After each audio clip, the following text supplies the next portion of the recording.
Nuevamente tengo la oportunidad de seguir compartiendo con ustedes acerca del tema del Sermón del Monte en su entrega número 20 y en esta ocasión con el apartado sobre la práctica de las buenas obras con respecto a la limosna. Describe la mentalidad que puede estar presente en un individuo al momento de entregar una ayuda a otra persona y consiste en la relación que guarda el actuante con la acción. Más aún, el sentimiento o afecto por los efectos resultantes. El vocablo traducido del griego elemosine, que significa primordialmente misericordia, y de ahí limosna, que es una expresión de misericordia para con el menesteroso, que además se convierte en una acción secreta. El no sepa tu mano izquierda lo que hace tu derecha, advirtiendo que nadie, ni siquiera el familiar más próximo, necesita enterarse de tu limosna, siendo una máxima normativa que, salida de la pluma inspirada de Salomón y de otros sabios judíos, entró en el lenguaje del pueblo para servirse de ella en la vida ordinaria. También se llama dicho sentencioso por la influencia que ejerce en el gobierno y control de la conducta humana.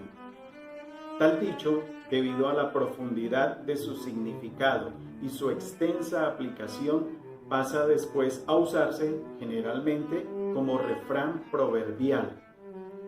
El texto supone, pues, que el benefactor que da la limosna recibirá la recompensa del Señor, pero no invita a calcular con más habilidad ni a vivir con una forma más sutil de autosatisfacción la forma religiosa, sino que utiliza la referencia a la recompensa dada realmente por el Señor para desenmascarar la vanidad como objetivo secreto de las buenas obras.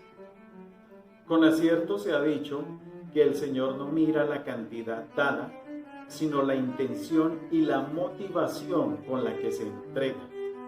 Es decir, que se pueden hacer buenas acciones u obras sin realmente ser buenas. El Señor no es aquí, en todo caso, la instancia que juzga desde fuera, sino que se identifica con la propia conciencia del ser humano. Al igual que para la mayoría de las religiones de la tierra, la limosna, la oración, el ayuno eran los tres pilares de la práctica religiosa judía. Pero cuando estas prácticas se institucionalizan y se legalizan, corren el riesgo de convertirse en mera rutina, superficialidad e hipocresía. Así ocurría en el contexto religioso judío, donde vivían las pequeñas comunidades de Mateo, que buscaban definir su identidad como cristianos.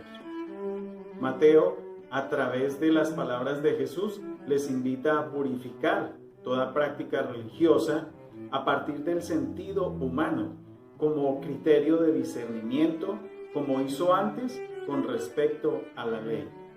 Y establece un principio general: las obras de piedad no necesitan ser practicadas para ganar prestigio ante los demás, posición de poder o privilegios. Ejemplo: al que daba una limosna extraordinaria, se le honraba especialmente haciéndole tomar asiento junto al rabino. El texto califica de hipócritas tales acciones. Es así como el término hupócrites posee un sentido neutro en el uso lingüístico griego y significa actor teatral. En la mayoría de los casos, hupócrites no es simplemente el impío, sino que designa a una persona que simula algo. Transferido al ámbito de la ética, adquiere en el uso griego y judío un sentido negativo y designa a la persona que hace o es algo diferente a lo que dice. Igualmente, los rabinos enseñaban que si la limosna se entregaba de forma secreta, era mucho más valiosa, y estaba relacionada esta acción con el recibir el perdón del Señor por pecados cometidos. De manera tal que había toda una estructura especial montada para el manejo de las limosnas. A diferencia de Mateo en su capítulo 23, el texto no ataca la conducta de los adversarios judíos, sino su actitud. Reprocha a los que dan limosna al no hacerlo por amor al prójimo o al Señor, sino por amor a sí mismos. Ellos ya han recibido su paga, con el honor que se les tributa. En el fondo está la idea rabínica de la justicia compensadora del Señor. A los unos, sobre todo los paganos y los malvados, se les recompensa por las buenas obras realizadas en este mundo, y en el más allá se les infligirá el castigo, mientras que los justos muchas veces sufrirán en este mundo y serán recompensados en el reino del Señor. A diferencia de la recompensa material, la recompensa es de alguna forma inmanente. Quiere decir, la presencia del Señor que permea y sostiene todo cuanto existe, exhortando en el crecimiento del tipo de relación que se mantiene con el Señor. El texto no identifica a los hipócritas con un grupo determinado, sino que forman una fachada negativa de forma general. Solo el evangelista Mateo se refiere, presumiblemente, a los fariseos y letrados. También este aspecto en cuanto a la limosna contiene una parte negativa y otra positiva. La parte negativa y la positiva incluye una referencia, primero, a la situación.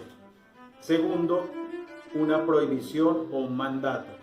Tercero, una indicación de intenciones. Y cuarto, la promesa divina o la frase les aseguro o de cierto les digo, que la rechazan.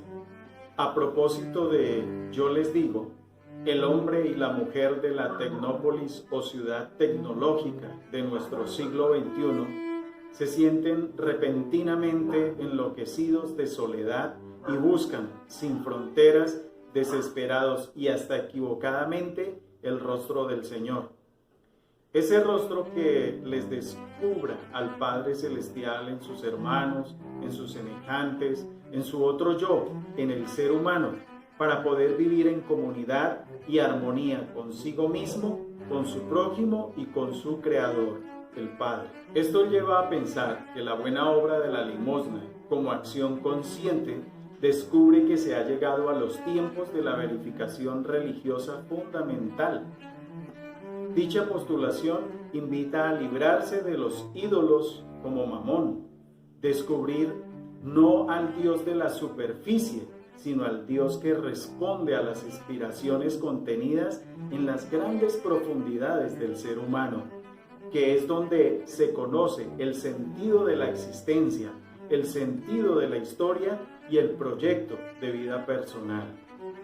Ese Padre que Jesús cuenta en este relato de Mateo motiva a creer no en la vida futura, sino en la vida eterna que perdura y ha comenzado ya. Por lo tanto, la alteración, alucinación y tal vez pérdida de la realidad entre esta vida y la otra ha quedado totalmente superada en el Señor encarnado, esto es, Jesús. El Señor está en donde quiera que se trate de vivir de manera verdaderamente cálida y humana, porque Él es amor en acción, el calor y el hábitat natural para vitalizar el ser. El amor jamás dejará morir a cuanto ama. Contrario a ese amor del Señor, la piedad popular en el cristianismo ha querido ver demasiado al Señor, ha pretendido encontrarle en sí fuera del compromiso con el ser humano. Ha sido una ingenuidad que en el fondo atenta contra la trascendencia absoluta del Señor en el ser humano. No conviene pretender querer ver al Señor fuera ni lejos de la persona. Para concluir, al estar a puertas del tercer milenio, se necesita de un Señor Madre y Padre, un Señor de amor que vibra en la vida de las cosas que pone en cada persona su sello de amor, que no examina ni juzga antes de amar y de manera incontenida, que está siempre al habla y con su escucha operativa día y noche. Un Señor que more más que en el rollo de la ley o en cualquier papel que lo intente describir, en el corazón, también en los sueños, y a quien hay que buscar en el río, en la rosa y en las estrellas, y hasta en lo que se considere despreciable. Un Señor contemplado y que enamora, fuente y origen de cada chispa de luz que irradie nuestro ser. Mi nombre es Néstor Venegas, puedes compartir este video. Gracias.